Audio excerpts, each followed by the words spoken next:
Bonsoir. Alors, bienvenue à tous à la conférence Feng Shui Harmonisation de l'habitat. Vous êtes ici à l'espace Arcopole, qui est partenaire de l'association holistique. Arcopole est un espace événementiel où on y organise des conférences comme ce soir et également des concerts. Arcopole est aussi un espace de formation avec des entreprises qui forment, telles que Sylvain Thérapeute et Kin Studio. Et on peut également louer des salles pour faire de la formation. Et Arcopole est aussi un espace de coworking avec des salles, des bureaux, des espaces à la location et également des entreprises permanentes à l'année. Donc il y a 5 entreprises actuellement à Arcopole, avec Kin Studio, qui est une agence de conception sonore. Il y a Lium, qui est une agence de conception lumière. Elite Mindset, qui est un coach pour thérapeutes. Delphine Choma, qui est naturopathe et qui fait de la thérapie fréquentielle. Et Lucie Lenéon, Espace Sedona, thérapeute, énergéticienne, Access Bar et yoga du visage. On a également ici 3 associations. Les Talentueuses, donc, qui organisent des concerts, principalement pour des groupes locaux. Les Fréquentiels et l'association holistique qui nous réunit ici ce soir. Donc, merci Arcopole pour son accueil. Et je vais passer la parole à Delphine Choma, qui est la présidente de l'association. Elle va vous présenter Holistique. Et on vous souhaite à tous une bonne conférence. Merci Lucie. Bonsoir à tous et toutes. Donc, bienvenue avec nous chez Holistique. Donc, Holistique, là, ça tourne autour du bien-être. C'est ce qui vous a motivé aujourd'hui, sûrement. C'est vraiment devenu un des enjeux principaux dans notre société. Donc, il existe une foultitude de thérapeutes, d'approches, de solutions de thérapie alternative pour vous engager dans votre évolution, votre révolution. Et Holistique vous propose de découvrir certaines d'entre elles, voilà, tout au long d'un cycle de conférences, et qui vont vous permettre, là, ces thérapeutes, ces spécialistes qui vont intervenir durant les mois qui viennent, durant toute l'année 2021-2022, des clés de compréhension, des outils pratiques pour vous engager dans une démarche personnelle d'accès au bien-être, à votre bien-être. Vous pourrez faire rayonner ça autour de vous. Et Holistique, à la base, ça a été créé en 2020, et tous ces thérapeutes, tous ces conférenciers, en fait, c'est ceux qui nous ont touchés, qui ont touché l'équipe Holistique. Donc l'équipe Holistique, c'est, je dirais nous, des passionnés en fait, tout ce sujet qui nous passionne, et nous on avait envie de transmettre et de donner accès au plus grand nombre à tous ces sujets qui nous ont touchés, tous ces thérapeutes. Donc voilà, je me présente, Delphine Choma, je suis naturopathe, je fais de la thérapie fréquentielle, c'est des thérapies par les ondes. Lucie, que vous venez de voir, qui vous a accueilli donc, avec son yoga du visage, l'Access Bar et thérapeute. Vous avez Cyril, donc, Kin Studio. Caroline, qui est professeure de yoga, qui n'a même pas pu être là ce soir. Vous avez Audrey, que vous avez derrière vous, qui est professeur de yoga. Vous avez Stéphane qui, lui, a une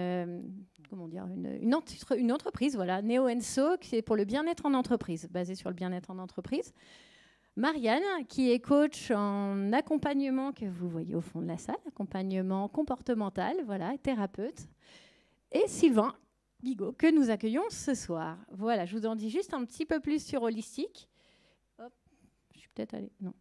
Voilà, donc Holistique, vous pouvez aussi nous rejoindre, devenir des membres aussi. Et ce que je vous propose, ce qu'on vous propose à travers le fait de devenir membre, c'est d'avoir accès aussi aux retransmissions en live des conférences, de toutes les conférences, de venir régulièrement vivre des expériences de rencontres. C'est vraiment, ça nous semble vraiment, vraiment important, surtout à l'heure actuelle, de se rencontrer, de se re-rencontrer, de venir ici où il y aura cette parenthèse. Une fois par mois, on souhaite créer cette parenthèse d'échange et puis avoir plaisir à se retrouver également.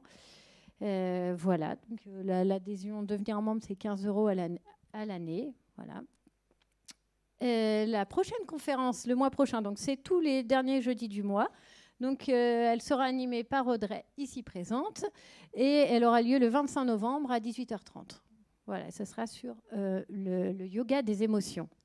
Et là, nous accueillons donc Sylvain, voilà, qui va nous faire découvrir le Feng Shui et également une nouvelle méthode d'harmonisation, donc basée sur la collaboration étroite avec les esprits de la nature. Donc, je vous laisse découvrir son approche tout en finesse, assez pétillante, voilà. Je vous souhaite une bonne soirée. Merci Delphine.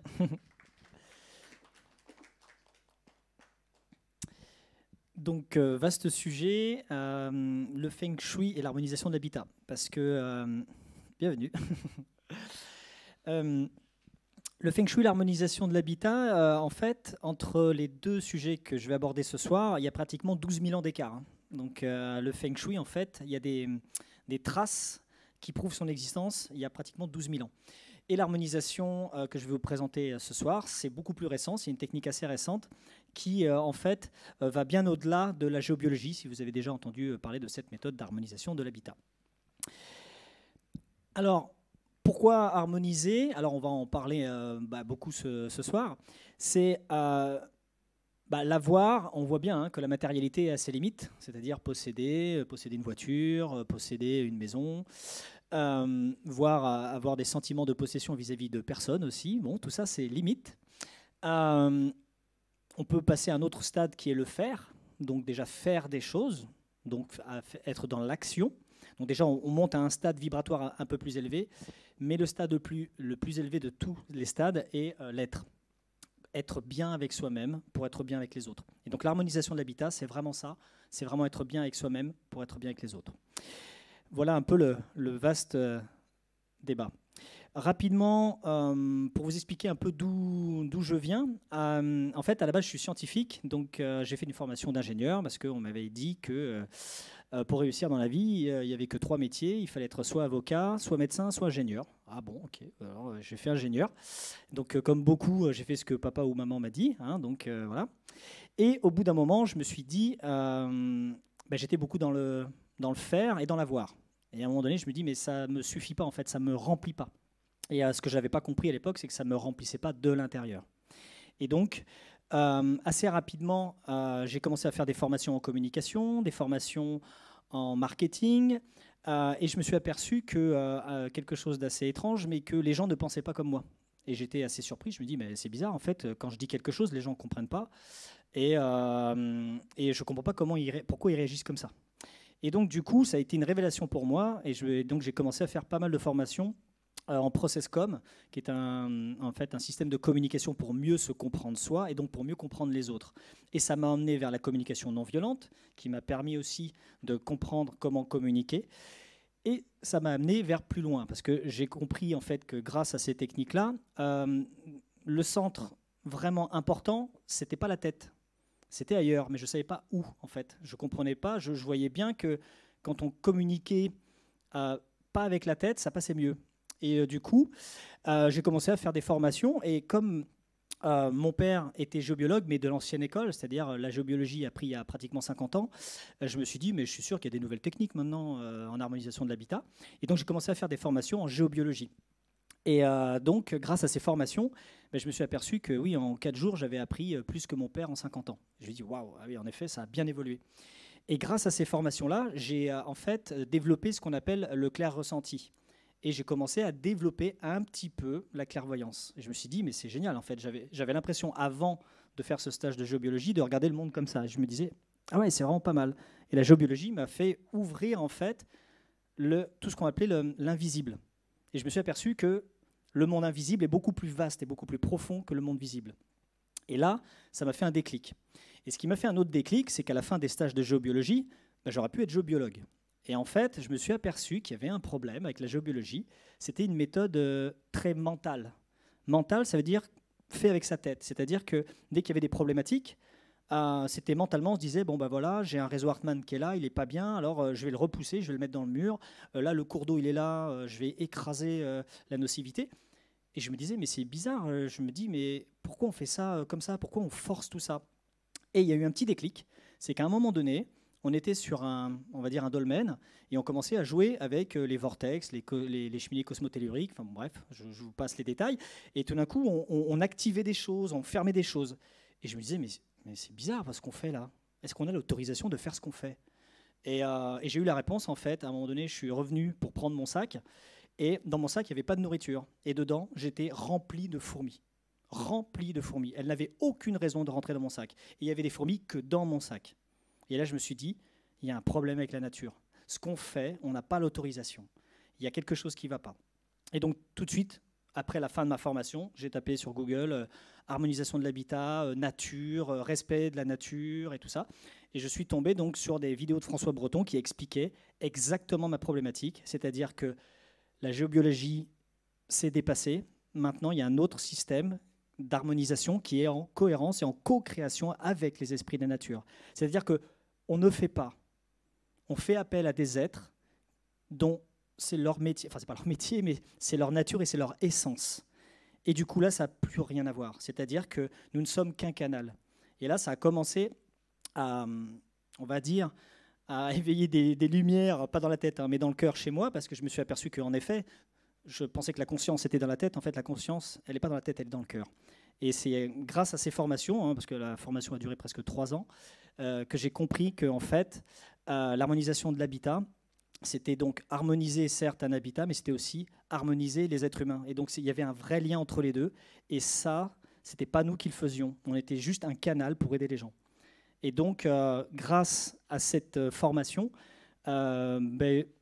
naturellement, je suis venu à la thérapie parce que je me suis aperçu qu'en fait, toutes les techniques qu'on faisait pour harmoniser l'habitat, on pouvait le faire pour les gens, en fait, tout simplement. Parce que tout ce qu'on développait dans l'harmonisation de l'habitat, donc tous les clairs, en fait, donc les clairs ressentis, sentir les choses, la clairvoyance, voir ce qui se passe dans l'âme, enfin ce que les âmes des gens veulent, on le faisait déjà dans l'harmonisation de l'habitat. Je me suis dit, autant le faire pour les gens. Donc voilà, c'est venu assez naturellement. Donc je suis parti d'une école d'ingénieur pour arriver à ça. Bon, après, évidemment, tarologie, numérologie, une fois qu'on est rentré là-dedans, on a envie de tout découvrir parce que le monde est tellement vaste de l'invisible, c'est vraiment intéressant. Du coup, rapidement pour vous dire ce que je propose, donc en dehors de l'harmonisation de l'habitat et du feng shui, donc je propose des thérapies donc holistiques, c'est-à-dire on aide les personnes et on les guide sur le plan physique, émotionnel et mental. Et donc avec plein de techniques. Donc ça peut être de la guidance grâce à du tarot, de la numérologie ou des soins énergétiques. Propose aussi de la biorésonance, donc thérapie fréquentielle, hein, comme Delphine, mais un peu moins évoluée la mienne. C'est pas les mêmes techniques. Et puis, qu'est-ce que j'ai oublié? Et coaching aussi, parce que je me suis aperçu que quand on développe la clairvoyance, évidemment, on sait tout de suite où les gens ont leurs points forts en fait, et les points améliorés. Et donc du coup, ça aide beaucoup pour le coaching. Donc voilà pour ma présentation assez rapide. Et je voulais aborder ce point-là, qui est pour moi essentiel, qui est pour moi indispensable pour évoluer. Parce que beaucoup de gens viennent me voir et me disent je n'avance pas dans ma vie, je stagne, j'ai des blocages, alors que ce soit physique, émotionnel ou mental, mais je n'arrive pas à avancer. Et du coup, je me suis aperçu qu'en fait, il faut 3 facteurs essentiels pour évoluer dans la vie.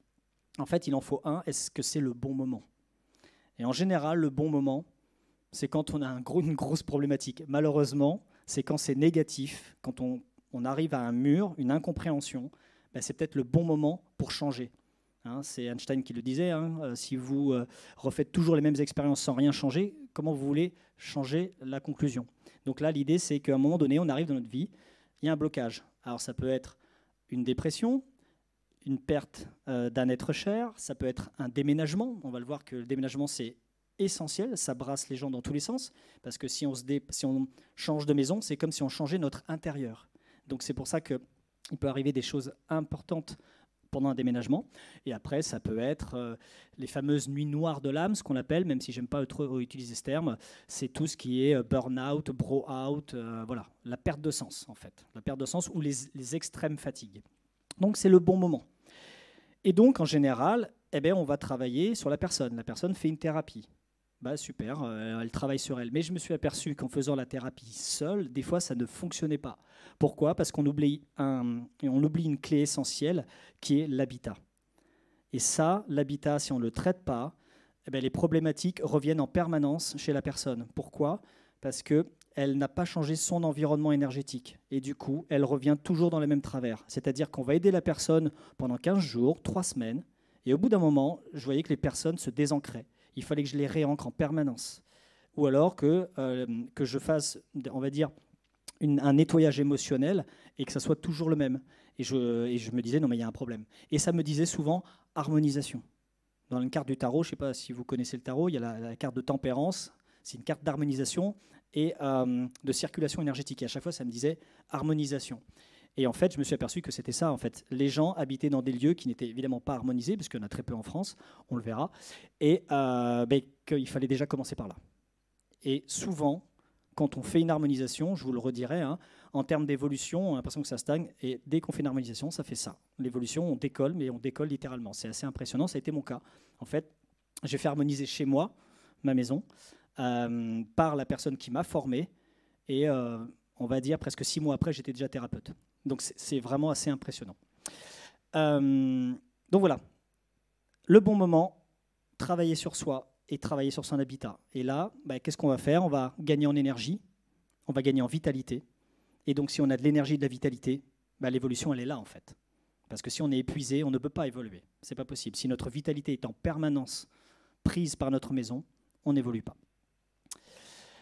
Donc du coup, cette fameuse phrase, il est illusoire d'être en bonne santé lorsqu'on vit dans un lieu malsain qui affecte les occupants en permanence. Et ça, je le constate tout le temps, c'est-à-dire que les gens se plaignent. On va le voir, il y a plein d'exemples et de signes. Mais si on n'harmonise pas sa maison et qu'on est plus fatigué le matin en se levant qu'en se couchant la veille, il faut se poser une vraie question sur sa maison.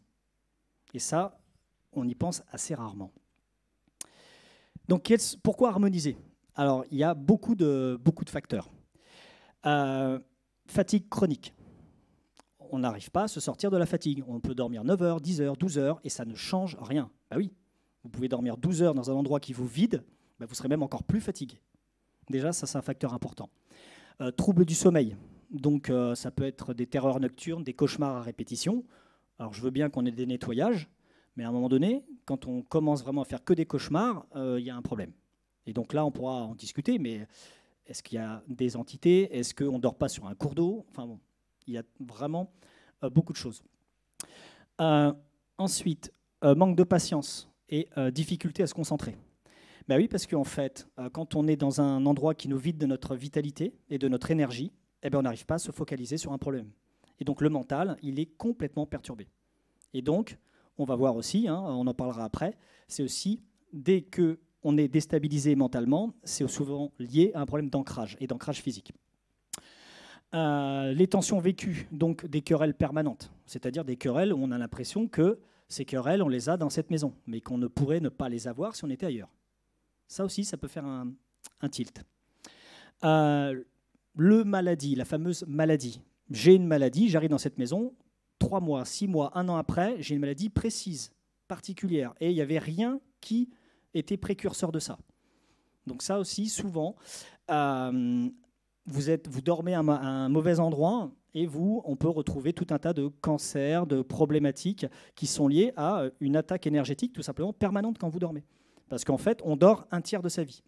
Donc si pendant un tiers de votre vie, vous êtes à un mauvais endroit, forcément, au bout d'un moment, ça ne va pas. Ensuite, sentiment de mal-être ressenti, c'est-à-dire vous n'êtes pas bien, mais vous ne savez pas pourquoi. Vous sentez qu'à l'intérieur, il y a quelque chose qui ne va pas et vous ne savez pas pourquoi. Et ça, vous pouvez faire toutes les thérapies du monde. Si votre maison est en fait ce qu'on appelle plombée, ça ne marchera pas.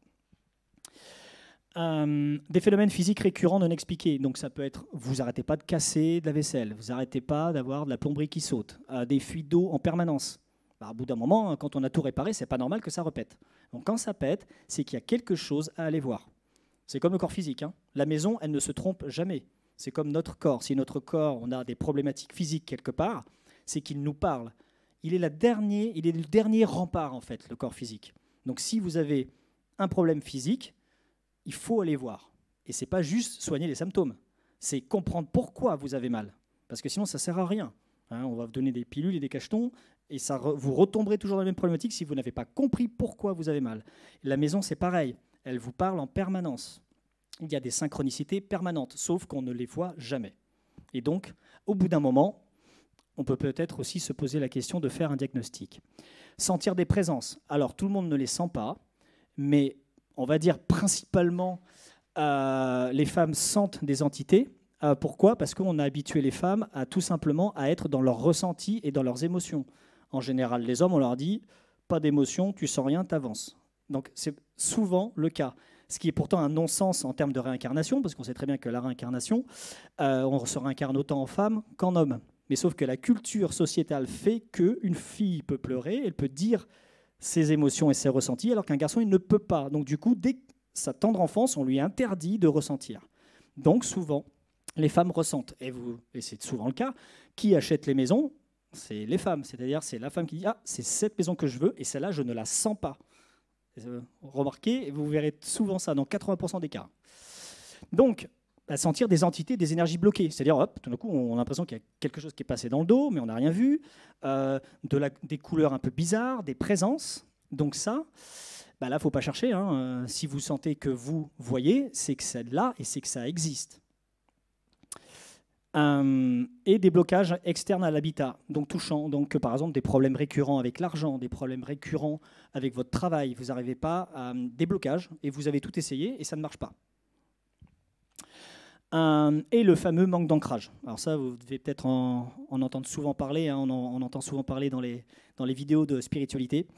Vous n'avez pas un ancrage physique, donc c'est-à-dire que vous n'arrivez pas à ancrer concrètement dans la matière vos projets. C'est-à-dire que vos projets sont dans votre tête, mais vous n'arrivez pas à les concrétiser. Donc ça peut être un problème d'ancrage. Et on va voir qu'il y a énormément de problèmes d'ancrage dans notre société. Globalement, hein, occidentalement, on est dans une société qui est vraiment tournée vers la tête. C'est-à-dire les écrans, les ordinateurs, les calculs, les mathématiques. On est vraiment dans la tête. Et en fait, on a oublié qu'on avait l'autre moitié du corps qui était là. Et du coup, on ne s'occupe pas de la partie basse du corps. Et du coup, on est complètement désancré. Donc, c'est comme si on était des spectres, comme ça. On se baladait dans les sociétés sans avoir d'ancrage dans tout ce qu'on fait. Et par exemple, en Inde, c'est l'inverse. En Inde, ils sont très ancrés. Ils sont très dans le physique et dans le corps. Ils ont des problèmes de connexion avec la spiritualité. C'est pour ça que les plus grands gourous spirituels sont en Inde, pour développer leur spiritualité. Nous, il nous faut des gourous inverses, des gourous dans le corps. On se coupe de notre corps, on se coupe de nos émotions et on se coupe de nos sensations. Mais parce que depuis tout petit, en fait, on oublie le corps.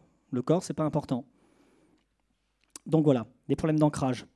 L'ancrage, ça peut se situer aussi au niveau du plan mental. C'est-à-dire qu'en permanence, le petit hamster qui tourne, il ne s'arrête jamais de tourner. Donc ça, c'est un problème d'ancrage mental ou un problème de concentration. C'est pareil. Donc il y a des techniques pour ça. Quand les techniques, on les applique et que ça ne marche pas, il ne faut pas chercher, c'est l'habitat. Alors, il y a aussi d'autres problématiques qui sont plus simples à comprendre.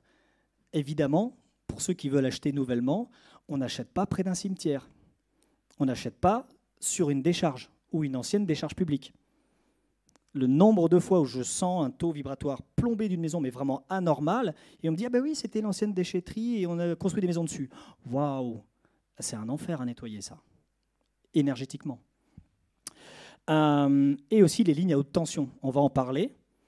On n'habite pas près ou sous une ligne à très haute tension. Alors en France, EDF est tellement puissant qu'il n'en parle pas. Mais il faut savoir qu'en Suisse et au Canada, ça fait des années que dans les permis de construction, c'est interdit de construire sous les lignes à haute tension. Nous, pas de problème. C'est vraiment très très grave. Alors, des symptômes de non-ancrage. Non, c'est bon. Il faut le... il y en a beaucoup. Donc, les symptômes de non-ancrage. On va être souvent fatigué ou stressé. Alors, on peut être stressé de temps en temps, on peut être fatigué de temps en temps. Mais si c'est tout le temps, ça ne va pas. Vous n'êtes pas ancré, en fait.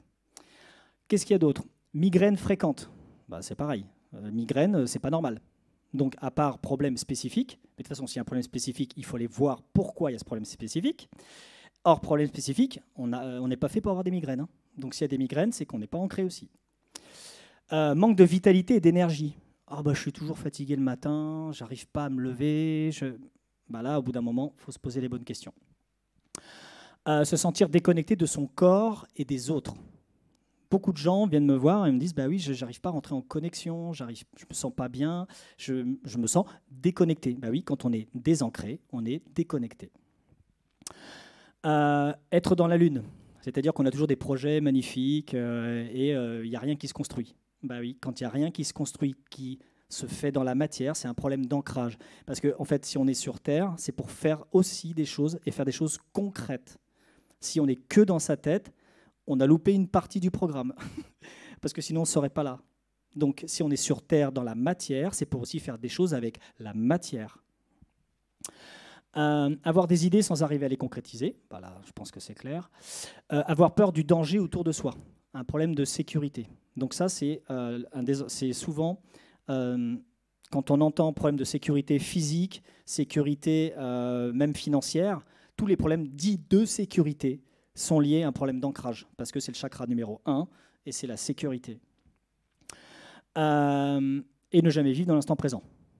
Alors là, je pense que notre société occidentale nous a fait tout pour qu'on ne soit pas dans l'instant présent. C'est-à-dire que, grosso modo, on passe notre temps à être dans le futur ou dans le passé.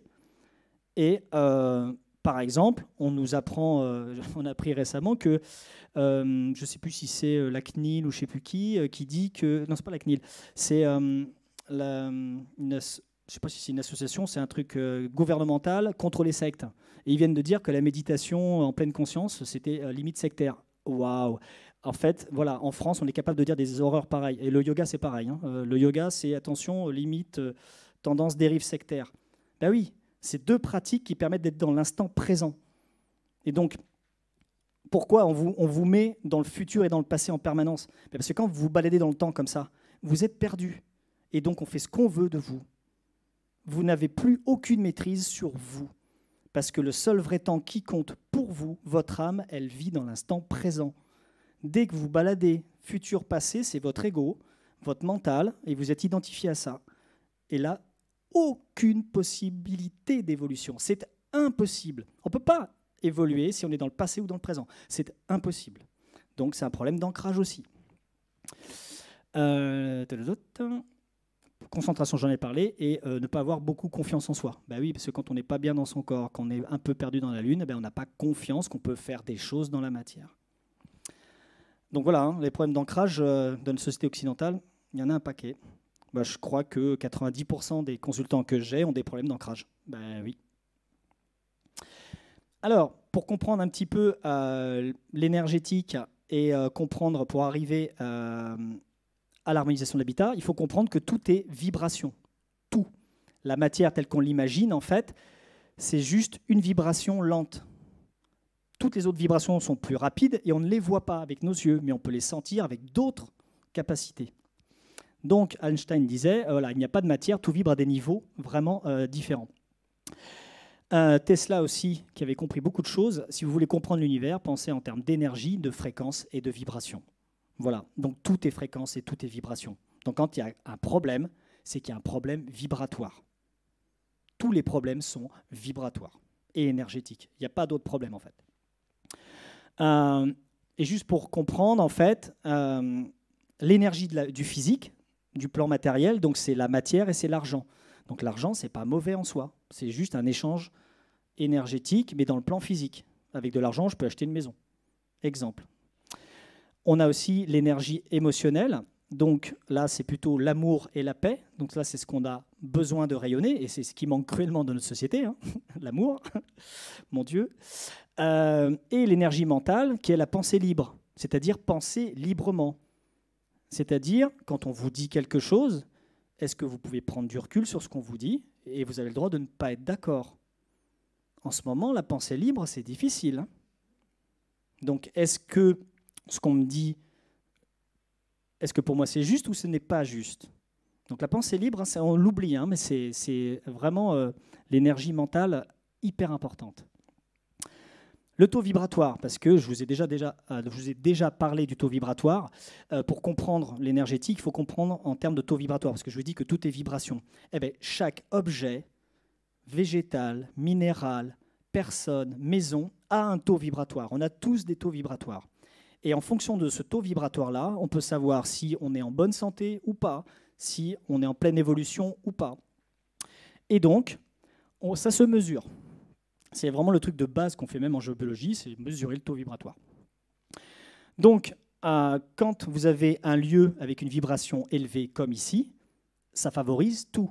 C'est-à-dire que vous vous sentez mieux, vous respirez mieux, vous avez plus confiance en vous, vous sentez plus dans votre corps.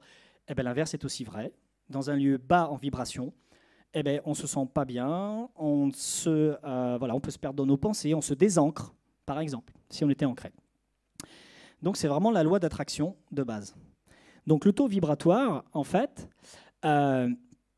dès qu'on est dans un taux vibratoire haut, nos corps énergétiques sont moins pollués, ils arrivent à se nettoyer plus facilement. Si le taux vibratoire est bas, eh bien, on garde tous nos problèmes émotionnels, physiques et mentaux. Ils restent parce que nos corps se contractent, donc ça reste en nous.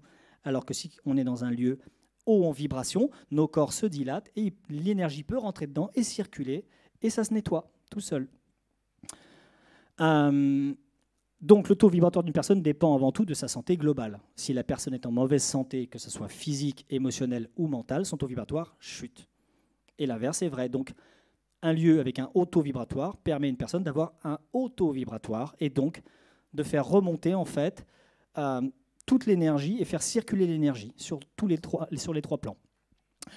Donc, envisager la santé d'un point de vue holistique, il faut l'envisager donc sur la santé donc physique, du corps physique, la santé émotionnelle, est-ce que je fais attention à mes émotions, comment je les exprime, comment je les gère, la santé mentale, donc le petit hamster dans la tête, qui tourne, et la santé spirituelle, c'est on a aussi besoin de nourrir notre sens profond de la vie.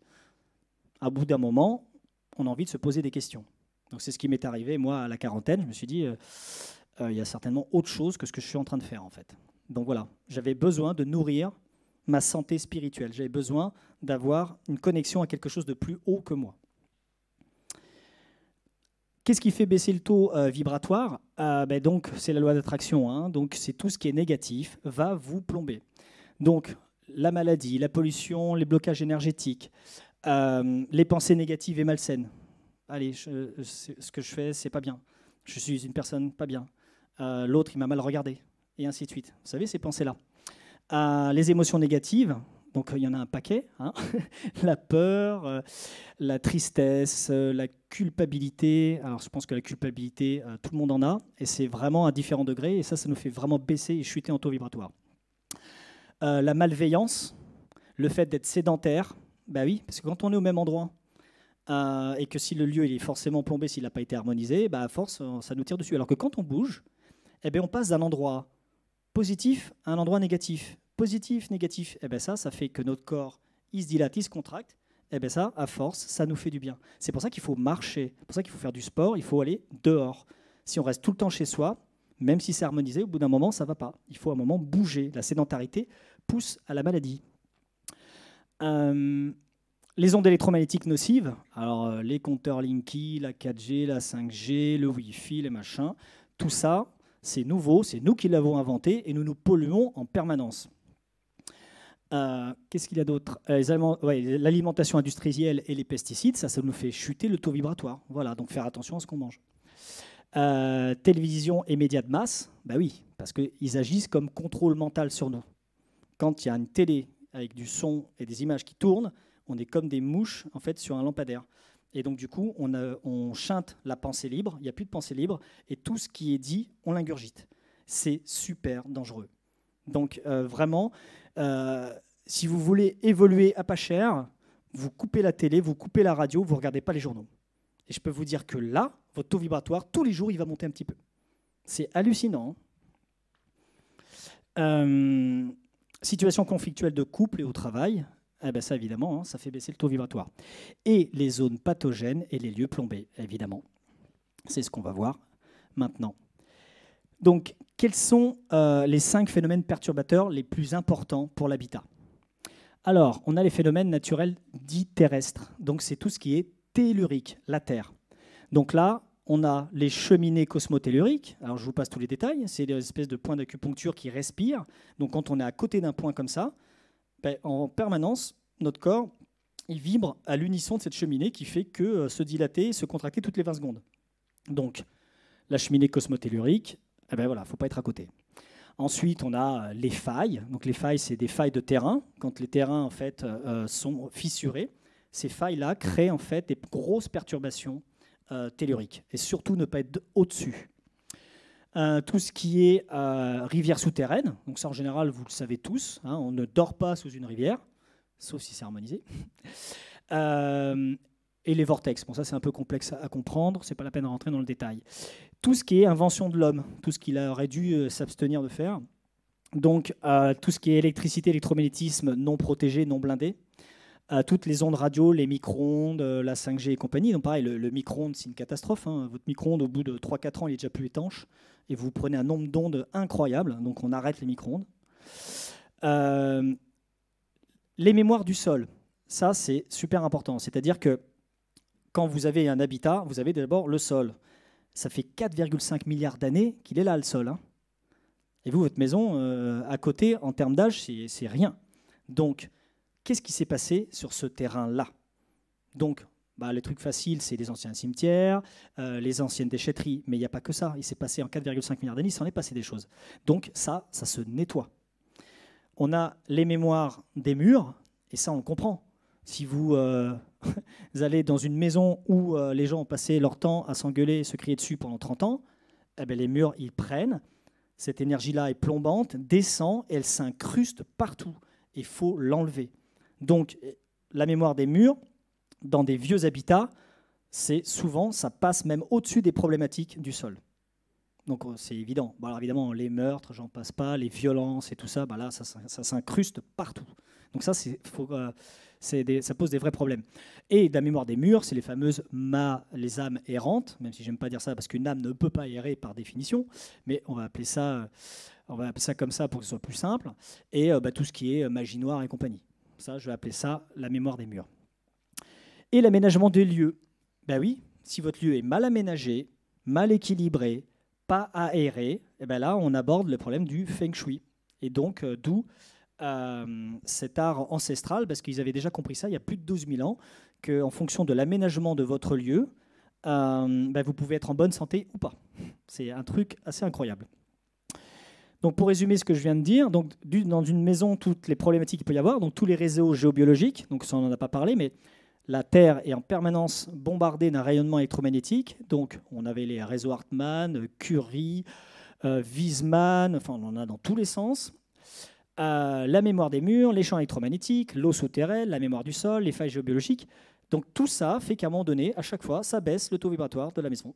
Et ça finit par avoir des vraies problématiques. Donc, en géobiologie, on pouvait traiter certaines de ces choses-là.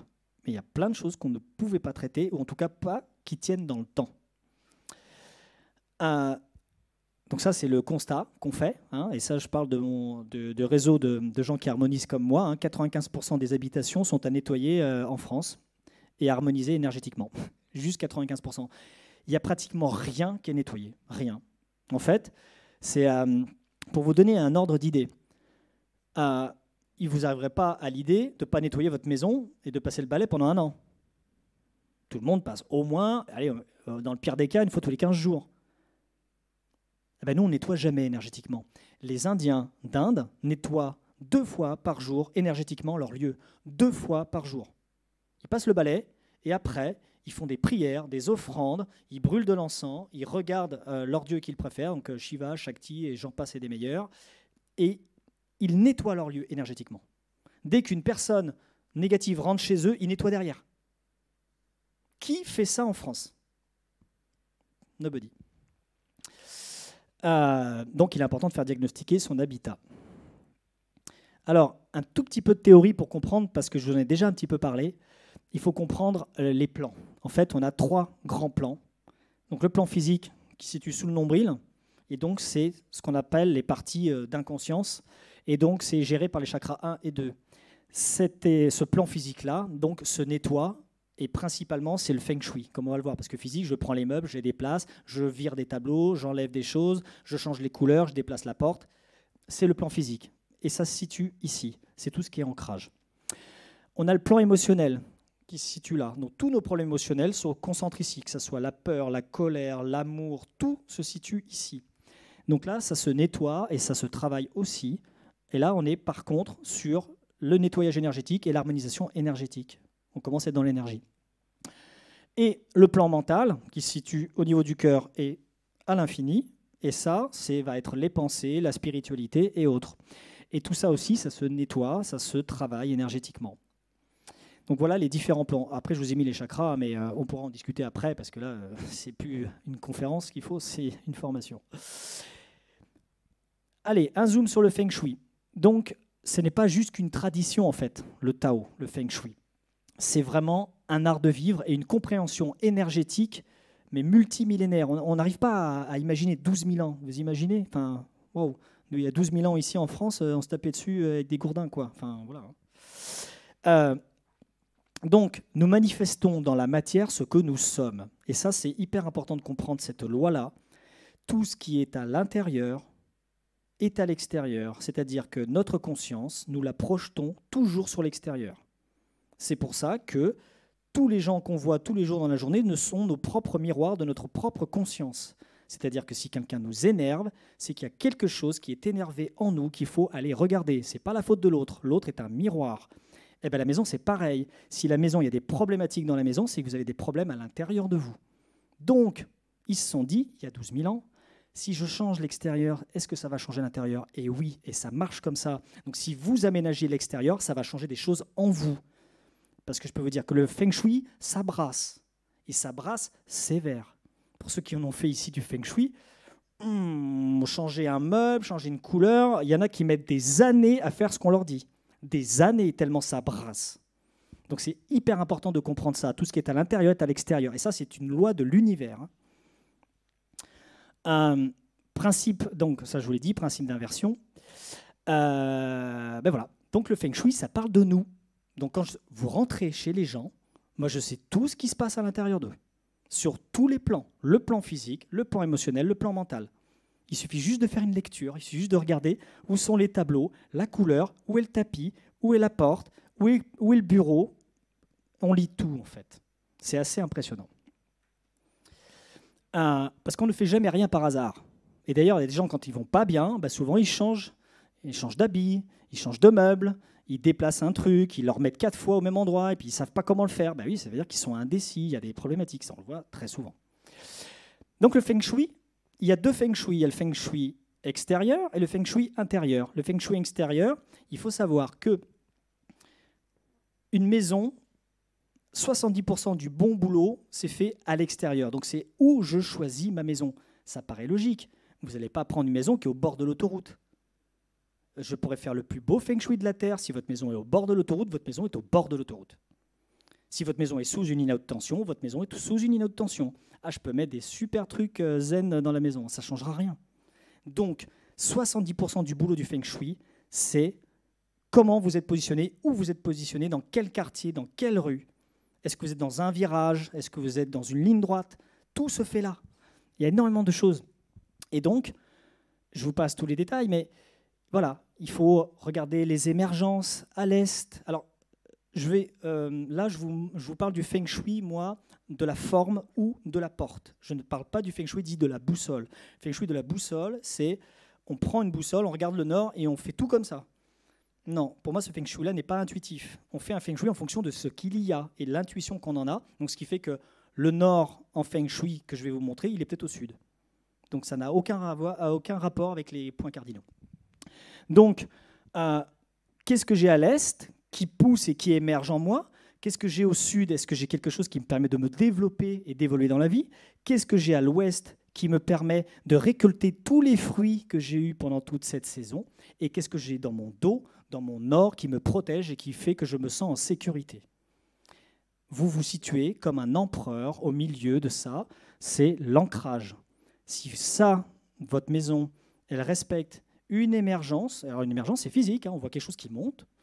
En face, si vous n'avez pas un mur qui vous bouche votre avenir et que vous avez au contraire un ciel qui se développe devant vous, et à l'ouest, pareil, quelque chose qui est peut-être un peu moins haut que l'Est, mais quelque chose qui donne des fruits, donc un paysage, un végétal, un arbre, que sais-je. Et si derrière, vous êtes vraiment en sécurité. Parce que si derrière votre maison, c'est une rue hyper passante, vous ne vous sentez pas en sécurité, en fait. Donc voilà, ça, c'est vraiment des choses de base. Et c'est des choses qu'on commence à faire dès qu'on fait du Feng Shui. Alors ça peut être valable en partant de la région, du département, de la ville, de la rue. Et on peut faire une description comme ça entière du Feng Shui extérieur en partant du plus lointain au plus précis. Le Feng Shui intérieur. Le Feng Shui intérieur, en fait, c'est ce qu'on utilise, c'est le bagua. Je ne sais pas si vous avez déjà entendu parler de ça, c'est qu'on a des secteurs. Donc on divise en 9 cases toutes les maisons et chaque étage a son bagua. Donc si j'ai 2 étages, je refais le bagua, l'étage supérieur, et ainsi de suite. Et c'est très simple. Le rez-de-chaussée, c'est le plan physique.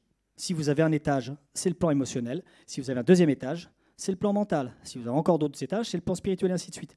C'est hyper basique. Et si vous avez un sous-sol, c'est votre subconscient et votre inconscient. Et le transgénérationnel. Donc, quand on a l'armoire de grand-mère, qu'on a tous les meubles de papy et machin, et qu'on met ça dans le sous-sol, c'est-à-dire qu'on charge émotionnellement et on se plombe dans son subconscient et dans son plan inconscient. Donc, on ne garde pas des choses lourdes de sa famille dans sa cave. Non, on vide. On appelle Emmaüs et on vide. Alors dans la maison, on va voir autre chose. Mais alors quand déjà les fondations sont pas bonnes, ça risque pas de bien partir. D'abord les fondations et on remonte. Ça brasse le Feng Shui, je peux vous dire que ça brasse. Donc la maison, c'est vous. Et oui, vous projetez votre conscience dans votre maison. Et en fait, vous avez tous ces secteurs-là. Le secteur le plus important est le centre de la maison. C'est lui qui délivre toute l'énergie, qui fait circuler le fameux Qi. Ce Qi-là, il a besoin de partir du centre et d'être libéré. Si vous avez un Tao, c'est-à-dire si votre centre de la maison, c'est des toilettes, waouh, quelque chose qui se vide, qui s'évacue, donc vous perdez en permanence votre vitalité. Donc on ne met pas des toilettes en plein milieu de la maison, déjà. Et après, vous avez des secteurs. Donc je vais passer rapidement, parce que sinon on pourrait passer des heures. Donc vous avez le secteur abondance, vous avez le secteur prestige, notoriété, relation amour, qui est aussi le féminin. Donc si vous êtes une femme et que vous ne nourrissez pas ce secteur-là et que vous l'oubliez, vous oubliez votre féminité, vous ne travaillez pas sur votre féminité. Et si vous avez un couple, si vous ne nourrissez pas ce secteur-là, vous ne nourrissez pas votre couple. Pareil, il y a un secteur opposé qui est le secteur masculin. Donc si on ne le travaille pas, c'est pareil.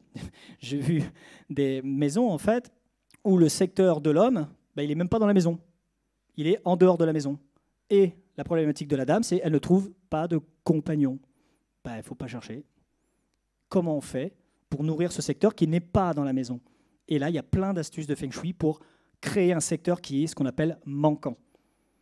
Et je peux vous dire que c'est d'une simplicité, mais c'est incroyable.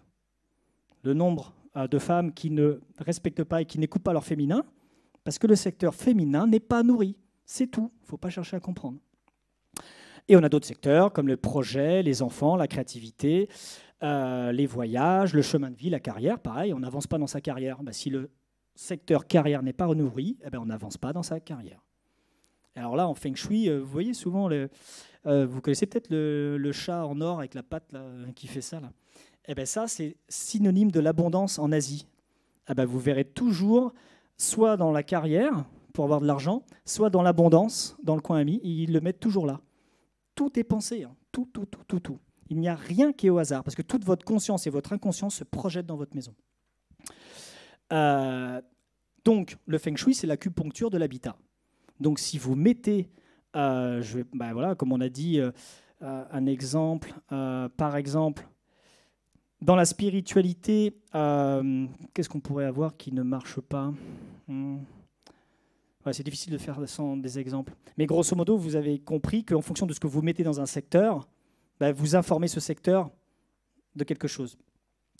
Donc en agissant dans l'habitat, vous allez agir sur vous. Et alors, le plus dur de l'harmonisation du Feng Shui, c'est que c'est vous qui êtes responsable de votre harmonisation. Parce que moi, je peux passer chez vous une journée et vous dire, ce serait peut-être bien de faire ça, de faire ça, de faire ça. Si vous ne le faites pas, il ne se passera rien. C'est pour ça qu'il y a des gens qui peuvent mettre des années avant de vider la cave, des années avant de vider le grenier. Alors le grenier, c'est la spiritualité. Alors si vous mettez l'armoire de grand-mère sur la spiritualité, waouh. Alors il y a d'autres règles de Feng Shui de base, hein, mais grosso modo, le Feng Shui, si vous n'avez pas utilisé un objet ou un meuble dans les moins de 4 mois, ça part. 4 mois. Allez, projetez votre conscience chez vous. 4 mois, il ne va pas rester grand-chose. Hein. Eh oui, 4 mois. Hop. Donc ça veut dire que les brocantes, on oublie. Les brocantes, les machins, tous les meubles plombés que les gens ont eu pendant des années, ils se sont engueulés, ils sont passés de génération. On oublie tout ça. Je préfère du Ikea et du Alinea que d'aller chez la brocante et oh, le beau masque africain que je vais mettre sur mon mur. Oh, mon Dieu. Non, on arrête les masques africains. On arrête. Alors, je dis ça, mon père géobiologue a une trentaine de masques africains chez lui. Ça ne lui pose aucun problème. Hein. Moi, dès que je regarde le masque africain, oh, ça y est, je me désaligne direct, en fait. Alors, là, j'ai pris un exemple d'un plan et on colle carrément le bagua dessus. Pof, comme ça. Et donc, ici, dans cet exemple, on voit bien que le centre est libéré, donc mon énergie circule, que mon coin spiritualité, c'est marrant, il se retrouve devant un escalier. C'est pas beau, ça ? Je monte vers la spiritualité. Génial. Ma carrière, ici, elle est plutôt dégagée, donc c'est plutôt dans mon entrée. Et j'ai mes deux coins, donc hommes et femmes, donc à nourrir. Ma notoriété pile en face, donc c'est-à-dire que quand je rentre, qu'est-ce que j'ai en face qui me met en valeur et qui fait que je me mets en avant ? Oui, il faut un peu se mettre en avant. Et puis pareil, voilà. Et donc en fonction de ça, donc j'ai des couleurs, j'ai des formes, j'ai des types d'objets, j'ai des types d'aménagements. Là, j'ai résumé en 3 mots, mais le Feng Shui, si je vous sors les bouquins, mais juste pour le coin amour, relation, machin, vous pouvez avoir un bouquin comme ça. On n'en finit jamais, le Feng Shui, c'est un truc incroyable. Donc, quand je fais une expertise Feng Shui, je vais à l'essentiel. Sinon, on pourrait passer 10 jours dans une maison, même dans un studio à Paris. Alors, les grandes règles du Feng Shui, et ça, vous pouvez le prendre tout de suite et noter, c'est je nettoie chez moi. Je passe le balai et c'est propre. C'est évident. Si c'est sale chez vous, comment vous voulez vous sentir propre à l'intérieur et bien ? C'est impossible. Donc, on nettoie souvent chez soi. Deuxième règle hyper importante, on range. On n'accumule pas. L'accumulation, c'est du stockage d'énergie qui ne sert à rien, qui vous plombe et qui vous tire vers le bas. Donc on vide. Moi, je passe mon temps à vider mes placards. Et je garde en général 20-30% de vide à l'intérieur. Parce que si je garde du vide à l'intérieur, qu'est-ce qui se passe ? Ça veut dire que je laisse la place à quelque chose d'autre. Je vais vous donner un exemple. J'avais dans ma cave, je stockais pour ma famille. J'ai stocké pour mon père, pour ma mère et pour mon frère. J'avais 45 mètres carrés qui n'étaient même pas à moi. Le jour où j'ai fait venir Emmaüs, il m'a fallu 2 ans pour vider ma cave. Hein. Un jour, j'en ai eu ras-le-bol, parce que je leur ai dit de récupérer les affaires, mais ils ne sont jamais venus les récupérer. Hein. Parce que c'est toujours très utile, mais chez vous. Hein. Et quand je leur ai dit de les récupérer, ils n'ont jamais eu le temps. Donc à un moment donné, j'ai fait appel à Emmaüs. Ils ont tout vidé. Oh, le bien que ça fait de vider sa cave. Mais c'est juste incroyable. Et le grenier, c'est pareil. Parce que qu'est-ce qui s'est passé ? J'avais un espace vide que je pouvais réoccuper. Et là, qu'est-ce que j'ai fait ? Tout de suite, une idée m'est venue. Ah, mais tiens, j'ai une batterie que j'ai démontée et mon fils, il m'a toujours parlé de batterie. J'ai monté ma batterie. Résultat, dans ma cave, il y a une batterie et mon fils joue de la batterie. Avant, il ne jouait pas de la batterie. Il y avait le lit de grand-mère, le lit de maman, le lit de machin. C'était impossible. Vous créez de l'espace, vous créez une possibilité d'évolution et de changement dans votre vie. C'est basique, mais qui le fait ? Qui le fait ? Regardez chez vous. Débarrassez-vous des meubles dont vous ne voulez plus. Alors ça, c'est tout bête. Hein. Mais en fait, vous avez un meuble qui est là et vous en faites quoi ? Ah j'en fais rien. Qu'est-ce qu'il fait là ? S'il ne sert à rien, vous l'enlevez. C'est tout bête. Hein. Regardez le nombre de meubles dont vous ne vous servez pas, qui ne servent à rien chez vous. Mais si ça ne sert à rien, ça part. Laissez circuler librement. Il faut que vous puissiez aller d'un point A à un point B sans vous contourner, sans vous espacer, sans... Voilà. Et ça, c'est du boulot. Des fois, on n'arrive même pas à ouvrir la porte. Oui, mais c'est que j'ai mis des cartons. Non, on vire les cartons. Et la porte, elle ne s'ouvre pas complètement. On fait changer la porte, on la fait s'ouvrir correctement. Donc ça aussi, c'est du boulot. On met des plantes. Pourquoi ça, je suis bien placé pour savoir. Pendant des années, je n'ai pas mis de plantes. Ben oui, je ne voulais pas voir mes émotions. Le végétal, c'est l'émotionnel. Donc, si on ne veut pas travailler les émotions, on ne met pas de plantes. On met des plantes chez soi et on s'en occupe, on les entretient comme on entretient nos émotions. Et on s'en occupe. Dès l'entrée, bah oui, vous ouvrez la porte, donc déjà, il faut qu'elle s'ouvre correctement. Est-ce que vous tombez sur un meuble, un machin, et qu'est-ce que vous voyez en ouvrant la porte? Ah bah là, il y a beaucoup de choses à regarder. Ça, c'est pas rangé, ça sert à rien, ça fait 3 mois que je devais le bouger, mais c'est toujours là. Juste dans l'entrée déjà. Regardez si ça vous semble tout correct. Et des parfums agréables. Il n'y a rien de pire que des mauvaises odeurs. Donc, est-ce qu'il faut mettre des diffuseurs d'odeurs, mettre de l'encens, je ne sais pas, mais faites attention aux odeurs, parce que les odeurs, en fait, ont tendance à rentrer très profondément dans notre cerveau et vont chercher des choses très importantes et peuvent nous perturber complètement. Donc faites attention aux odeurs.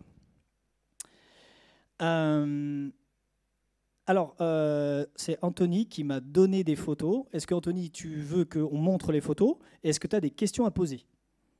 Non? Qu'est-ce que tu veux que je dise là-dessus? Est-ce que tu veux que je te dise ce que je vois, ce que je ressens ou... Tiens, vas-y, prends le micro. Donc là, vas-y, décris-nous un peu. C'est mon salon. C'est ton salon. D'accord. Donc tu y vis assez souvent? C'est-à-dire que tu regardes la télé, tu manges pas là? Ok. Alors, qu'est-ce que je peux dire? Rapidement, tu es très mental. On est d'accord? Tu es très dans ta tête. Comment on voit ça? C'est qu'il y a très peu de couleurs. Quand c'est blanc, en fait, c'est qu'il a tellement de choses dans sa tête qu'il a besoin de se libérer la tête. Et la couleur, pour lui, ça lui rappelle trop les émotions. Donc, il enlève la couleur, en fait. Donc, ça veut dire que, quelque part, Anthony, alors on ne va pas faire une thérapie, c'est pas là, mais tu travailles plus sur le plan mental et tu ne travailles pas assez tes émotions. Il n'y a pas de plantes. Plantes, couleurs, donc voilà. Peut-être réorienter déjà simplement, tu rajoutes des plantes, parce que ça va te rajouter de la couleur. Et tu vas être obligé de t'en occuper.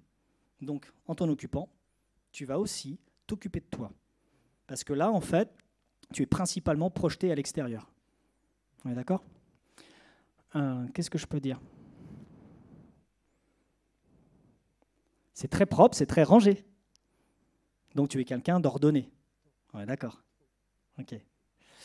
On va voir une autre photo, parce que je crois qu'on voit autre chose sur l'autre photo. Ah oui, on voit de l'autre côté. Alors là, il y a quelque chose qui saute aux yeux. Qu'est-ce qui saute aux yeux? Par rapport à la circulation. En fait, il y a un endroit où je ne peux pas passer là. Il y a ça, et c'est en plein milieu. Donc là, il y a un problème de circulation. Donc là, il y a quelque chose à bouger. Il faudrait avoir ton plan en fait, pour savoir quel secteur tu as nourri là, et pourquoi c'est comme ça. Mais là, déjà, il y a juste un problème de circulation. Et en plus... les câbles, quoi. Les câbles, ça fait bordel. Et donc, du coup, ça veut dire que là, il y a des nœuds un peu au cerveau. Hein. C'est-à-dire que ça tourne. Tu vois? On est d'accord? Hein? Ouais, alors le Wi-Fi, c'est pareil. Il y a des systèmes, et je crois que Navoti propose des systèmes où on les coupe pendant qu'on dort. On utilise le Wi-Fi que quand on en a besoin. C'est possible, il y a des systèmes pour ça. C'est vrai que le câble, c'est mieux, mais un câble dans le mur, c'est encore mieux. Et du coup, le meuble retourné, comme ça, tu ne vois pas l'arrière de le tripaille. On pourrait y passer des heures, hein, mais voilà. Donc, c'est juste un petit exemple, c'est un clin d'œil. Merci d'avoir participé à ça, parce que ce n'est pas toujours facile. Maintenant qu'on a vu le Feng Shui, 12 000 ans, voilà, on a survolé le Feng Shui. L'harmonisation énergétique. Donc, c'est quoi? Les données d'entrée. Donc, pour faire une harmonisation, en fait, on a besoin de 3 photos principales. Photo d'extérieur pour voir l'environnement, une photo de la chambre Pourquoi? Parce que vous y passez un tiers de votre vie. Et une photo de la pièce de vie principale, donc souvent le salon, la salle à manger, ou des fois ça peut être la cuisine. C'est l'endroit où vous passez le plus de temps. Avec ces 3 photos-là, en fait, on se connecte à distance, parce que c'est l'énergétique. C'est comme tous les thérapeutes qui travaillent à distance. La maison, c'est vous. On se connecte à votre maison, donc on se connecte à vous. Et donc là, on commence à lire plein de choses. Et c'est là où on va dire, est-ce que ça désancre? Est-ce qu'il y a des entités? Est-ce que ça vibre plutôt la tristesse, la peur, la colère? Et donc, on se connecte à ça. Et donc, ça nous permet, nous, d'évaluer ce qu'il y a à faire. La superficie peut nous aider, évidemment. Harmoniser 2000 m² et 150, ce n'est pas le même travail. Le nombre de dépendances, superficie du terrain, et voir toutes les grosses problématiques. Mais ça, en général, je dirais, c'est quand on a un taux vibratoire hyper plombé, tout de suite, on dit hop, hop, hop, hop, hop. Alors, décharge, cimetière, ligne à haute tension. En général, on tombe pile dedans. Exemple, c'est maison. Et là, on voit les poteaux. Là, on est du 400 000 volts. C'est le pire. Je crois que c'est le pompon de la pomponnette. Là. Donc là, alors, je ne dis pas que ce n'est pas faisable. C'est-à-dire qu'on va harmoniser, on va nettoyer, mais on ne pourra pas faire en profondeur. Ce n'est pas possible. C'est comme la maison au bord de l'autoroute, l'autoroute, elle est toujours là. Donc, quand c'est comme ça, ce que je conseille, c'est déménager. Si la personne ne veut pas, pour des raisons X ou Y, on harmonise. Mais de toute façon, je sais qu'en harmonisant, la personne ne pourra plus rester dans la maison. Donc de toute façon, au bout d'un an ou 2, elle partira. Parce qu'elle aura tellement monté en vibration qu'elle aura des lunettes. Waouh, je suis là, mais fuyons, quoi. Donc de toute façon, je sais qu'elle partira. Les lignes haute tension, ça peut vous donner des petits indicateurs. Alors ça, j'ai pris ça sur Wikipédia. C'est tout bête. Reconnaître les lignes à haute tension. Pourquoi, vous me dites? Et ça, on compte les assiettes. Les assiettes, c'est des petites parties en verre, là, comme ça. Et en fonction du nombre d'assiettes, vous lisez les tensions. Donc 400 000 en France, c'est le maximum. 400 000, 225, 90, 63 000, et ainsi de suite.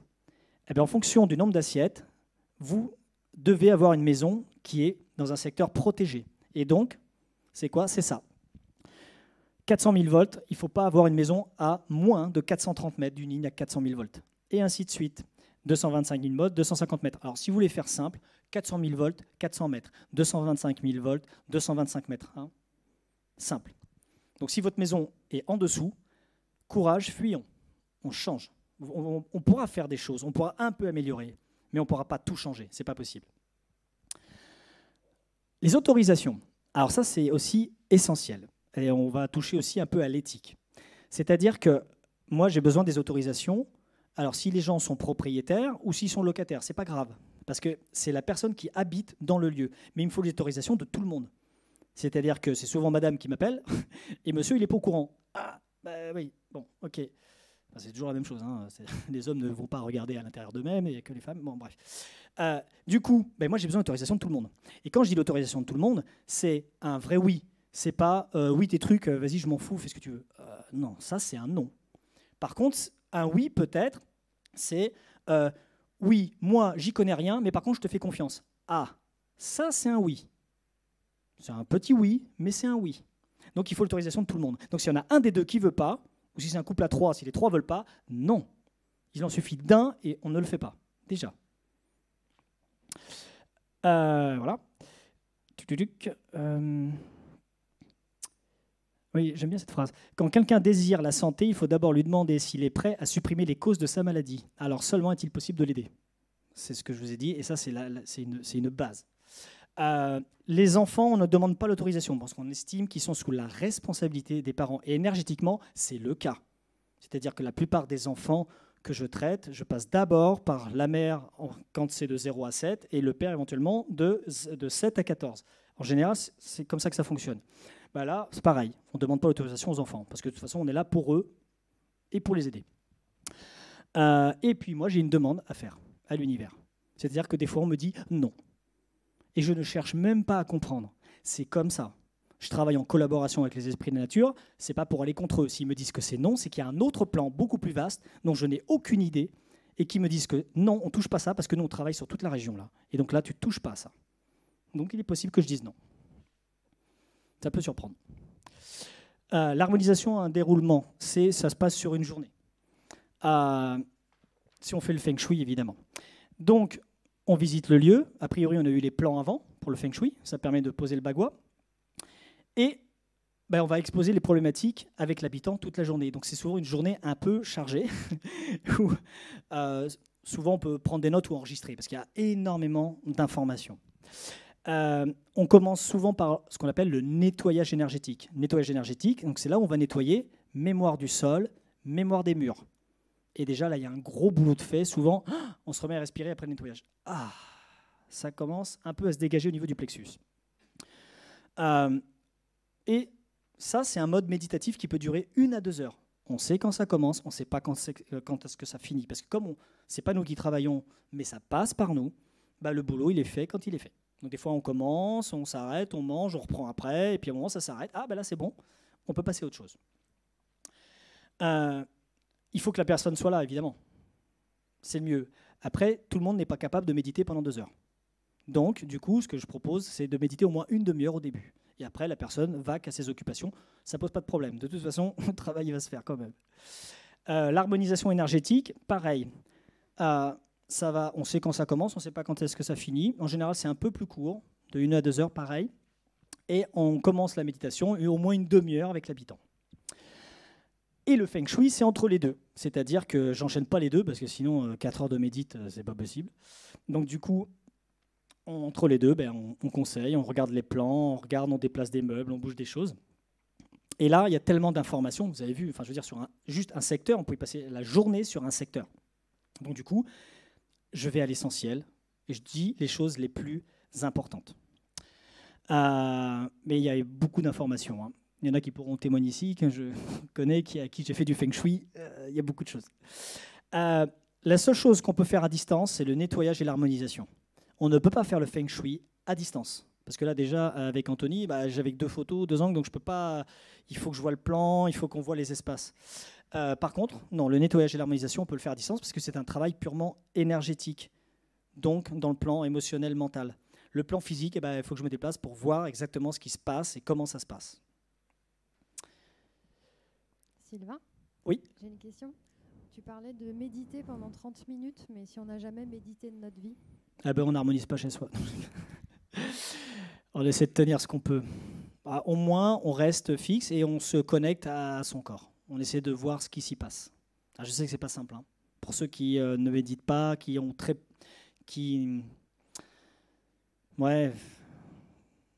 font ce qu'ils peuvent, quoi. Tant pis. Si c'est un quart d'heure, c'est un quart d'heure. Pour l'instant, j'ai toujours trouvé des gens qui arrivent à tenir au moins 20-25 minutes, c'est déjà pas mal, hein. J'ai déjà des gens qui ont tenu 2 heures, hein. Bon. Et si on s'endort, c'est pas grave, hein. Ça marche quand même, hein. Bon, après, je préfère pas que les gens soient couchés, parce que quand on est couché, on médite pas. La méditation, c'est assis ou debout, mais c'est pas couché. C'est bon pour la question, ouais. Bon. Qu'est-ce qu'on peut apporter comme soin sur le lieu ? Donc déjà, on va nettoyer intégralement donc, toutes les mémoires, comme on a dit. On va purifier les énergies de l'habitat, donc ça va être beaucoup plus léger. On va harmoniser et équilibrer le lieu, c'est-à-dire que les endroits qui étaient un peu plus plombés, des endroits qui n'étaient pas, qui ça circulait plus, on va commencer à faire que l'énergie se remette à circuler. On rectifie tous les problèmes telluriques, donc les failles, les cours d'eau et ainsi de suite. Tout ça, ça disparaît complètement en fait. Mais je ne m'y suis pas intéressé mentalement. C'est pas moi qui l'ai fait, et on va en parler après. On neutralise les perturbations électromagnétiques. Donc là, ce sont des rituels spécifiques sur l'électromagnétisme, avec des êtres très spécifiques. Mise en place de structures vibratoires et remontée en vibration. On va dire, si je prends un curseur dans votre sens, donc voilà, la maison elle est plombée comme ça. Le nettoyage, ça fait ça. Et l'harmonisation, en fait, ça dépasse. Ça dépasse le son, puis des fois, ça peut faire plusieurs fois le tour. C'est vraiment assez impressionnant. C'est-à-dire que ça fait des bons quantiques de vibrations. Et en 2 heures, bam, et à 2 heures après, bam, ça remonte. C'est assez impressionnant. Si on fait le Feng Shui, évidemment, lecture de votre lieu et liste de tous les conseils que je peux vous apporter. Et là, après, c'est le boulot de l'habitant. Je vous dis, je ne veux pas déménager vos meubles à votre place. Si vous ne voulez pas le faire, vous ne le faites pas. Ça veut dire que vous n'êtes pas prêt. Rappelez-vous, le bon moment. Si ce n'est pas le bon moment, vous ne le ferez pas. Et conseil thérapeutique, évidemment, quand on a vu tous les plans physiques, émotionnels, mental, forcément dans votre vie, il y a forcément des conseils thérapeutiques qui vont arriver. Donc, ah oui, ben, j'arrive pas à avancer, j'arrive pas à rencontrer quelqu'un, ou alors au contraire, je suis toujours dans la colère, ainsi de suite. Ben oui, votre maison vibrait la colère. Donc, vous avez choisi cette maison parce qu'elle vibrait la colère, et vous l'avez choisie de manière inconsciente. Vous avez été attiré par elle, parce que c'est la loi d'attraction. C'est comme ça, le négatif attire le négatif. Et donc, ça veut dire que cette maison était faite pour vous faire travailler la colère. Donc ça, c'est des choses qu'on fait en harmonisation. Et du coup, ben votre chemin de vie devient plus cohérent. Et c'est beaucoup plus simple, en fait. Parce que comme on s'est ancré, on a calmé le mental, on est plus dans notre cœur. Et notre cœur, c'est là où sont toutes les réponses dont nous avons besoin. Toutes. Là, ici, c'est le mental. Ça ment en permanence. Mental. Le cœur, on a toutes les réponses, elles sont toutes là. Quand on harmonise, ça fait descendre la conscience de la tête au cœur et c'est beaucoup plus simple. Et là, tout d'un coup, on a des idées. Tiens, mais pourquoi je ne ferais pas ça? Pourquoi je n'aurais pas envie de faire ça? Et on a ce qu'on appelle des aspirations. Ce n'est pas quelque chose qu'on nous a dit, c'est que ça vient de nous. Oh, j'ai envie de changer de métier. J'ai envie de changer de conjoint. J'en peux plus. Et oui, ce sont des aspirations, ça vient de vous. Donc la co-création,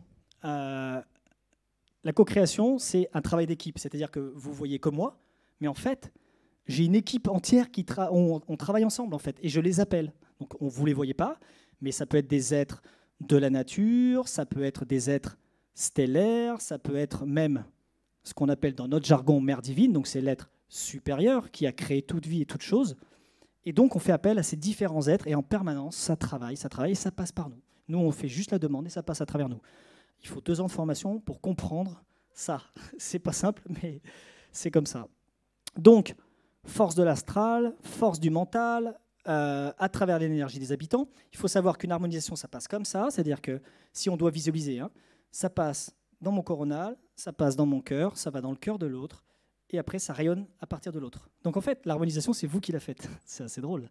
C'est-à-dire que, hop, canal, et hop, ça rayonne. C'est comme ça que ça marche. Donc souvent, les gens sentent une pression au niveau de leur poitrine, soit dans le dos, soit devant, soit les deux. Parce que ça passe par l'habitant. Donc parfois avec des êtres stellaires. Donc on va chercher des êtres... Il y en a un paquet. Et en tout cas, il y en a certains qui font des boulots très, très spécifiques. Et ils travaillent avec le cœur aussi. C'est ça qui est assez drôle. C'est que les êtres stellaires travaillent aussi avec le cœur. Donc comme quoi l'amour, c'est complètement universel et intergalactique. On est dans Star Trek, c'est un peu ça. Donc c'est une co-création, c'est-à-dire que voilà, je fais la demande, ça passe à travers moi, ça passe à travers vous. Donc voilà, tout le monde travaille ensemble. Et il n'y a rien de mentalisé, parce que l'idée de tout ça, c'est le lâcher-prise et l'instant présent. Donc on est vraiment dans la pleine conscience. Donc le mental, il est complètement chanté. Donc c'est l'antithèse de ce qu'on pourrait faire en géobiologie, où il y a ce problème-là, je vais résoudre le problème. Non. Tout est résolu par l'amour. Il n'y a que l'amour qui soigne et qui guérit et qui fait évoluer. Il n'y a que ça. Si vous pouvez partir qu'avec une chose ce soir en tête, c'est ça. Il n'y a que l'amour qui transforme. Donc voilà, c'est l'énergie canal. La durabilité d'une harmonisation, c'est à vie. On n'y touche plus. Le nettoyage, ce n'est pas le cas. Si après l'harmonisation et le nettoyage, vous passez votre temps à vous engueuler avec votre conjoint, au bout de 6 mois, c'est plombé, au bout d'un an, c'est encore plus plombé, et ainsi de suite. Donc on renettoie un peu. L'harmonisation n'y touche plus. L'harmonisation devient dynamique. C'est-à-dire que la maison vous donne l'énergie dont vous avez besoin, vous. Elle sait que là, vous êtes sur un plan d'évolution particulier, elle vous donne ce qu'il vous faut à l'instant T. Parce que c'est toujours à l'instant T, présent. Et c'est ça qui est génial. C'est qu'elle est là pour nous accompagner en permanence sur nos chemins d'évolution. Et quand on a harmonisé, on monte à une vitesse incroyable. C'est-à-dire qu'on a pris les bottes de 7 lieues, quoi. Avant, on évoluait comme ça. Et l'harmonisation, c'est bam, bam, bam, bam. Parce que là, ce sont des êtres dont on n'a même pas idée, qui ont déjà évolué, mais d'une façon telle qu'on ne les voit même pas. Ils sont dans d'autres dimensions. Donc on n'imagine même pas. Ils n'attendent qu'une chose, c'est que la race humaine s'élève au-dessus de « je te fais la guerre, je t'aime pas, je te tape dessus ». Parce qu'on est quand même un peu à l'âge de pierre, là. Donc eux, ils ont déjà dépassé tout ça. Donc du coup, ils nous aident et ils veulent qu'on monte en fait en vibration pour venir tout simplement être tous ensemble et être dans la co-création, mais à un autre niveau. Donc les esprits de la nature, on peut aussi travailler, mais même avec des petits êtres, des faunes, des farfadets, et que sais-je, les enfants les voient, hein, donc ne leur dites pas ce qu'ils ont vu, c'est pas vrai. Donc on peut travailler avec des êtres, même des tout petits êtres. Donc ils sont situés sur le plan vital, donc le plan vital c'est le plan des émotions, et on peut communiquer avec eux.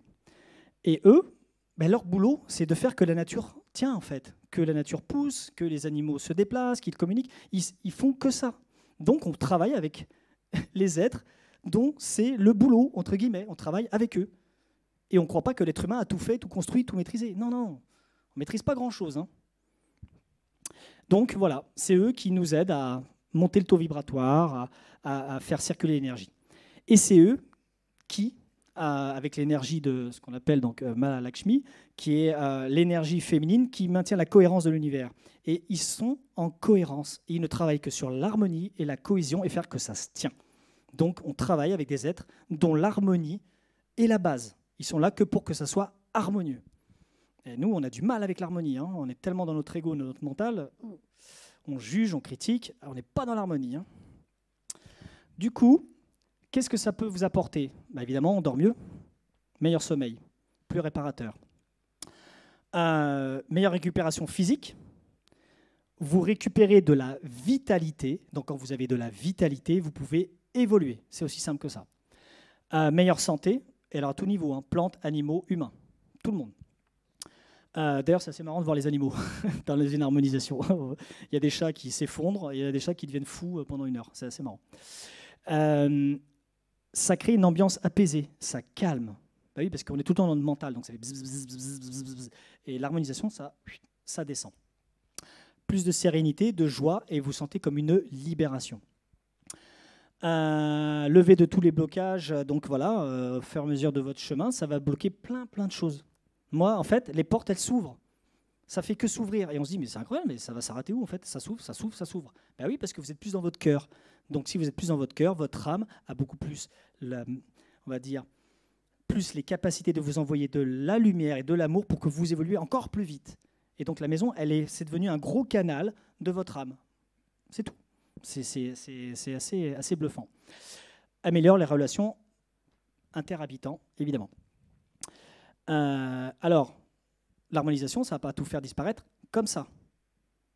Des fois, ça peut prendre 6 mois, 1 an, mais de toute façon, ça se met tellement en place, ça brasse tellement, que de toute façon, ça va y arriver. Et puis, vous n'allez même pas vous en rendre compte parfois. C'est ça qui est drôle. C'est que c'est les autres qui vont dire, mais t'es plus lumineux, t'es rayonnant, ou alors dis donc, je te sens vraiment en pleine forme. Et vous n'allez même pas vous en rendre compte parfois. C'est que ça travaille, en fait, sans que vous vous en rendiez compte. Et c'est ça qui est assez intéressant. Et une fois qu'on a fait l'harmonisation, souvent on change notre façon de manger, on change notre façon de communiquer. Des fois, parfois on déménage parce qu'on s'aperçoit que ça ne va plus. On n'a plus envie d'être avec des relations nocives qui nous plombent. On change complètement de braquet en fait. Il y a plein de choses. En fait, on nous remet des lunettes. On nous dit, waouh, je ne peux plus vivre comme ça, c'est pas possible. C'est vraiment ce que ça fait. Et bien voilà, j'en ai fini. Je pense que j'étais un peu long. Et donc, si vous avez des questions ou alors peut-être des témoignages. Est-ce qu'il y en a qui veulent témoigner, qui ont fait du feng shui, de l'harmonisation ? Oui, une question ici. Ah, juste le micro. Ok, ça marche ? Ok. En fait, c'était par rapport à ce que vous disiez tout à l'heure, par rapport aux maladies. Dans notre ancien quartier, on a eu l'expérience, il y avait un rond-point. Et en fait, apparemment, il y avait un circuit énergétique en dessous. Et du coup, il y avait dans ce rond-point-là 3 familles et chacune, donc un membre de chaque famille a eu un cancer et pas loin aussi des leucémies, ouais. Et pas loin aussi, pareil. Et en fait, c'était dans la diagonale, voilà. Il y avait aussi 2 personnes qui ont eu un cancer, pareil, le même. Hein. Et il y a une de ces familles en fait qui a déménagé. Et quand la famille a déménagé, la maman en question a guéri d'un coup. Voilà. Donc, voilà, ça a résonné en moi et du coup, c'est quand même assez incroyable. J'ai un exemple, c'est que j'ai plusieurs consultants qui habitent Larçay et qui habitent sous ou près des lignes à très haute tension. Et là, c'est assez impressionnant le nombre de maladies et de cancers qui apparaissent. Mais des fois, il ne faut même pas 1 an. Parce que la ligne à haute tension, c'est gravissime. En fait, nous sommes une pile électrique. Hein. On a un plus, un moins. Et quand on rentre dans un champ électromagnétique aussi puissant, on est complètement désaxé, désorienté. C'est ce qu'on appelle dans un champ de torsion. On est tordu énergétiquement. Et là, la maladie, je vous dis, en un an, elle peut tuer quelqu'un. C'est impressionnant. Donc vraiment, à l'ARCEP, j'ai beaucoup de gens, oui, ils habitent sous des lignes de tension et on essaie de travailler. Mais je dis, mais à bout d'un moment, ok, on va harmoniser, mais c'est le temps de déménager, quoi. Parce que là, mais fuyez, quoi. Fuyez, partez, allez ailleurs. Des témoignages ou des... Non, c'est bon. Témoignage en Feng Shui. Oui. Ok. Du coup, attends, je vais pas rester au-dos de tout le monde. Si on prend ce micro-là. Ouais. Donc moi, j'ai fait harmoniser, nettoyer par Sylvain l'année dernière. Donc déjà, ça fait bouger des choses. Hein. Donc j'ai changé de travail. Je me suis sentie déjà beaucoup mieux, même mes enfants dans la maison. Enfin, 2 jours après, hein, mes enfants dormaient mieux. Plus besoin de 100 000 peluches dans le lit, quoi. Vraiment une sérénité, plus de pleurs aussi. J'avais un fils qui pleurait beaucoup. Plus de pleurs. Je fais bon, maintenant, voilà, c'est plus approuvé pour moi, quoi. Et je suis passée au Feng Shui cette année. Et là, donc, j'en ai un très bon souvenir. Ça, voilà, ça a tout brassé à l'intérieur de moi. C'est parce que, en fait, je me suis rendu compte, que déplacer un meuble, vider quelque chose, en fait, c'est moi que je vidais. Et ce qui, au départ, je me disais, mais c'est dur, en fait. Je vide, je jette. J'ai l'impression de faire partir des éléments de moi, en fait. Et après, je me sentais super bien. Je fais, ah ouais, d'accord. Et après, en fait, je le faisais de moi-même. Oh, tiens, ça, je sais pas ce que ça fait là. Ça fait 10 ans que ça traîne. Hop, poubelle. Et en fait, après, ça s'est fait tout seul. Au début, c'était dur pour moi. Mais après, je sais pas, on va dire 2 mois après, je disais, ça n'a rien à faire là. Hop, je bouge, ou je jette, ou je donne. Beaucoup de données, en fait, et des choses qui ne me servaient plus. Et avant, je ne le voyais pas. Je voyais vraiment pas. Quand tu dis que l'œil, on remet des lunettes, j'ai mis des lunettes, quoi. Et en fait, ça continue, ça bouge tout le temps. Ouais, voilà. ça ne s'arrête jamais. Le Feng Shui ne s'arrête jamais, comme l'harmonisation. C'est en permanence. On avance, on avance, on avance. Et il dit, mais ce placard, mais ça y est, allez, je le vide. Et puis ça fait du bien. Et puis hop, et, ça ne s'arrête jamais. Ouais. Voilà, mon expérience. Mais merci pour ce témoignage. Est-ce que vous avez des questions? Oui. Micro. J'ai ma grande sœur qui est une grande férue de meubles d'occasion. Et du coup, en fait, est-ce que du coup, on peut vraiment, on pourrait laver des meubles anciens? C'est très difficile. En fait, on va dire tout ce qui est représentatif ou symbolique de quelque chose, c'est impossible. Donc, genre, je parle toujours des masques africains parce que je crois que c'est vraiment l'archétype. C'est-à-dire que on peut nettoyer, on peut enlever l'entité qui est dedans, mais le problème, c'est que les entités se reconnaissent dans ce masque et ça a été des masques faits exprès pour un rituel, un machin. Donc, de toute façon, on en enlève une et 2 jours après, elle revient. Voilà, c'en est une autre, en tout cas. Les meubles, c'est plus compliqué. Il y a des meubles où, allez, l'harmonisation va faire que ça passe un peu. Mais il y a des meubles, c'est tellement chargé émotionnellement qu'on ne pourra pas l'enlever. Parce que, qu'est-ce qui se passe? Plan physique. Si c'est un meuble de votre grand-mère et que vous connaissez votre grand-mère, et chaque fois que vous passez l'œil dessus, votre conscience se projette et va sur ce meuble et vous connectez à votre grand-mère. Donc, ça fait un point d'acupuncture. Donc, vous êtes là, mais vous n'êtes pas vraiment là.